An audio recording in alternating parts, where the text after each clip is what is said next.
Mount & Blade II Bannerlord is about to reach its golden age of modding and modifications. The community has grown so big now, with so many talented people coming in force with TaleWar's new release of their updated modding tools, meaning that we've had some insane overhauls, complete changes, and really massive engine rehauls. But this is a video that isn't like a lot of them. You see, I've made a lot of videos on big overhauls like Eagle Rising or their Carthage update, even things like Separatist Crisis, bringing in Star Wars, and they're all things that we've seen in Mount & Blade before. Warband had a plethora of overhaul mods. However, today's video is bringing us some lesser known mods that don't just add in a ton of stuff, that maybe are just changing one small element of the game, but in a massive way that absolutely blows my mind. You'll see what I mean, especially when we get onto the first one. This is Bannerlord Assassination, and it's pretty much what it says in the title. Made by our good friend Block, who will appear once again many times in this video, but has made a mod where you take the toll of Ezio Auditore. You sneak into a castle or a fort and you have a target. This target is to be assassinated, but you've got to find a way to get in there, take them out, and get out without being spotted. But it's not just the overhaul of this mission that I find fascinating. It's the complete change of Bannerlord mechanics. Yes, you can free run, you can climb up walls, you can scale buildings, you can find any way you want to sneak into the castle. The castle will have patrolling guards as well that can spot you. You've got to make sure that you're staying under the cover of nightfall and using the most inventive ways to climb and find your victim. Running over rooftops, it absolutely blew me away. Now, don't get me wrong, there has been some parkour stuff added in before. However, that's mostly just been to increase the jump size that your character can do, not to actually make it so you can climb up walls. That is a next level thing that has been added in from modders. Scaling up the final bit of tower in first person. The target is in sight. It seems like they are just through this door going into the Lord's Hall. We've managed to get up without being spotted, and the target has been marked on the map. And once again, down they go. Mission completed, town is on alert, find a way to escape. What a beautiful bit of modding, and something that absolutely blew me away when I first saw it. But don't worry, there's so much more to come. Bannerlord Co-op was something that was almost just a long lost dream for a lot of Mount & Blade fans. It was one of the biggest requests that TaleWar had, and they even mentioned that they might try and do it themselves at some point, but they did say they were finding it very hard, so it wasn't going to be in the full release. However, modders have decided, screw that, let's try it ourselves. You can see on screen what you might think are two separate people playing the game. We have the server at the top that's obviously overlooking everything. We have client 1 on the left and client 2 on the right. They might just be loading into the start of their tutorial. But actually, that's not quite what's happening here. These two people aren't playing on different games. These people are playing on the very same game. Client 1 has loaded in, now Client 2 has loaded in. Their names start to show up on each other's screens, and on the server on the top, you can see they're two moving in separate directions, each being controlled by their own computer. These are not people playing on the same computer. These are two separate clients, two separate games playing on one server, and it looks pretty in sync to me. When they press the play button on the right-hand side, it plays on the left-hand side at the exact same time. All the characters are moving in synchronization with each other. Of course, this is such an early version of this, and all we have in terms of gameplay that we've seen is what you can see on screen. Two people running around the map simultaneously. However, it does mean that this co-op dream that we've all had for so long is possible, and it will be coming to the game. Maybe sooner than you might think.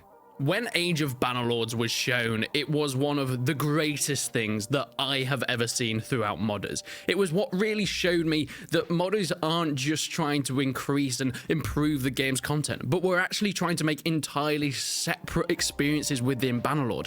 Of course, created by Block, who did the Assassin's Creed mission we saw at the start. This is an Age of Empires mod for Mount & Blade II Bannerlord, where you have your factions that you choose. You have villagers and lords. You can place down buildings that villagers will then build and be assigned to. Lumberjacks have their own animations to chop down the trees in the area, same with miners. You can then put down barracks to recruit and build troops that can then be sent into battle. having the ability to fight against the AI at this point in time, but as multiplayer servers are very much on the horizon now, potentially at other players in the future, the troops will go and use flaming torches to burn down buildings. But because this is Mount & Blade II Bannerlord, you can also take control of any troop you want, do some of the fighting for yourself. A brilliant display of complete modding genius. What's more is complete integration with all the factions within Mount & Blade II Bannerlord. This is a video that I haven't shown on my channel yet, but Block released a few days ago, showing much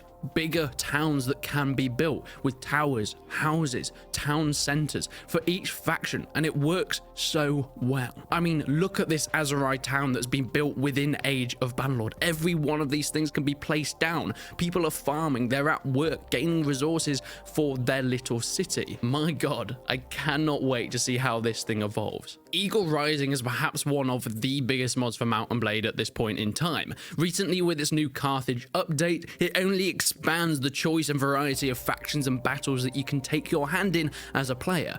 But this part is not about Eagle Rising as a mod in general. It's about one specific thing coming to the mod very, very soon. And this, my friends, is the inclusion of elephants. Elephants were teased as something that could be part of the Bannerlord base game, but Tailwheels never actually released them. But now modders have decided that they're going to take their hand in modding these giant beasts into battle.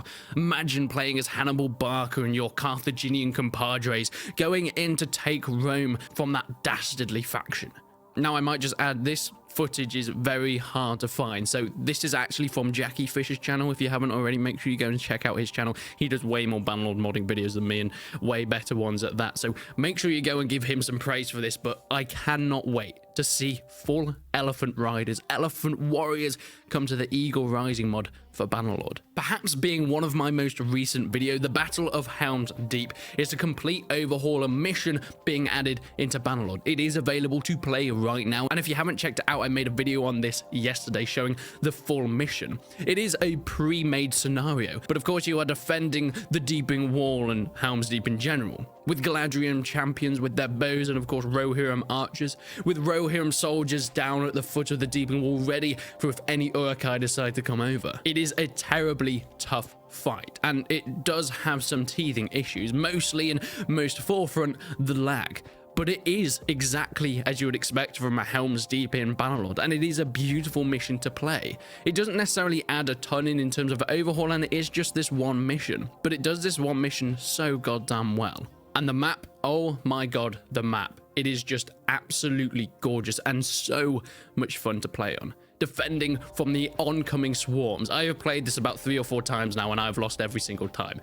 It seems like it is a very hard mission to complete, but I know you can win. I would maybe love to see it from the other side now, being able to play as the Uruk-hai and the invading forces, because they have managed to make this an insanely big battle. It's waves and waves of troops coming up to you, and also in a full invasion type of style. A mod from Mount & Blade Warband where you defend Helm's Deep against other players and AI that are playing as the Uruk-hai, but you'd have tons and tons of waves coming at you as you and your friends would try and defend the Deeping Walls. It was a brilliant mod, and maybe this can be transitioned into that for Bannerlord when eventually we get the multiplayer server files. Of course, our good friend Block is back with his Viking Longships. I did make a full video on this when this footage was initially released, but not only does it add a complete overhaul to the look of the troops, but also, well, it adds in goddamn boats, something that was never really possible before this, especially steered and used in the way they are. Of course, there are some issues because Bannerlord never really meant for you to interact with water in that way. However, it's been done the best it can be. What's more is troops can land on the shore and take to these coastal landings and battles, which is a beautiful sight to see. I cannot wait to see how much this has evolved and where it is taken into the future. Block once again blowing all competition out of the water.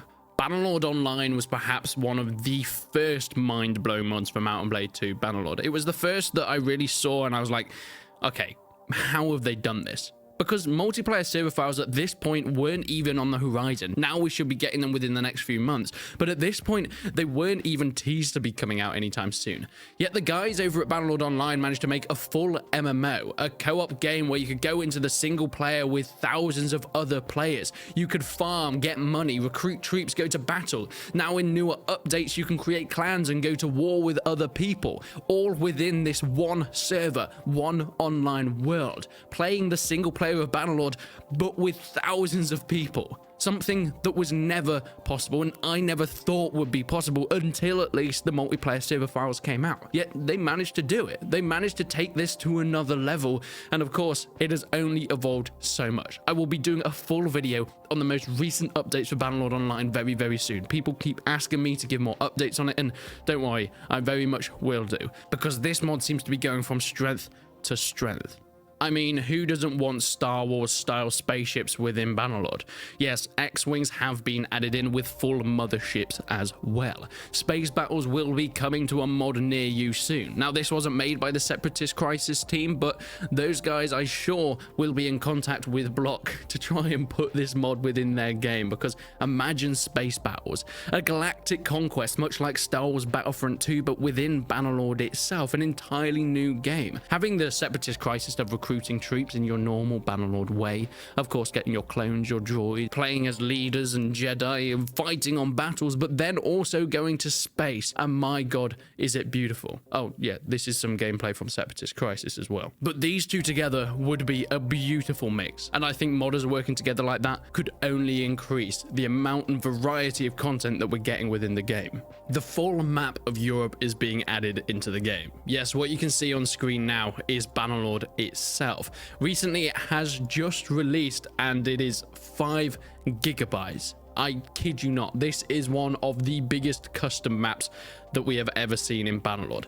Of course, we've seen custom maps in terms of the scenes itself, fighting at the Battle of Helm's Deep and so on, but in terms of an actual custom map on the campaign map, this is something different. Lemmy, the creator of this, is going into so much detail of every single aspect of bringing in a whole and complete Europe into Bannerlord itself. They've even said that this is available for free to be used by any other modders, which brings in so many possibilities. Eagle Rising is a mod that I absolutely adore. And you know me, I love the Romans and seeing the full Romans and Carthaginians, but it is missing a custom map. And this could be the map they use. How fantastic would that be? Of course, the implementation would take quite a while. It's quite something to get an already made overhaul onto a completely new custom map that's 5 gigabytes in size. It would make the Eagle Rising mod incredibly big as a file, but it's possible, and it would completely overhaul and enhance that experience.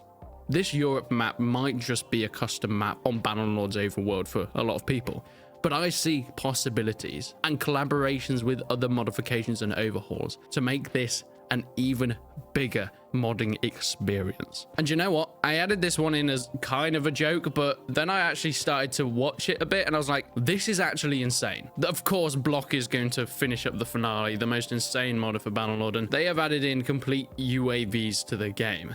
Yeah. It's, I don't exactly know the implications of this, what it could really be used for, but it's in there. Using a command desk to control a fully functional flying object that can do airstrikes. Now you can see in the top left, there are 75 enemy vehicles. I guess we'll see what they look like. And they have to be bombarded from the sky. I mean, the taking off is, momentum isn't exactly Bannerlord's shining glory. However, look at this. Look at it. What the hell is going on? But if you thought it couldn't get any cooler, soaring high above, there's roads and vehicles down there, by the way. I don't know if you can see that. Then going into your UAV position and, well, dropping missiles on any tanks that seem to be down there. Jesus Christ. This is Bannerlord, by the way. Did I mention this? What you're seeing on your screen right now is Mount and Blade. This isn't Modern Warfare 2, just in case anyone was a little bit confused. That's me done. I'm out. I can't handle it anymore. Just send more mods my way and I'll continue to be mind blown. Just thank you for watching. Bye. See ya. But let's pick up some of these stones or these explosive barrels. Oh my word, did the ballistic bolt just come down from there? We still seem to be taking the initiative here. We have a few dead Rohirrim and a few Galadrim champions that have gone down, but the crossbowmen on the orc side are taking the bulk of the damage. Now, the orcs, I'm not entirely sure. I think they might have a front line of shields, which is going to make...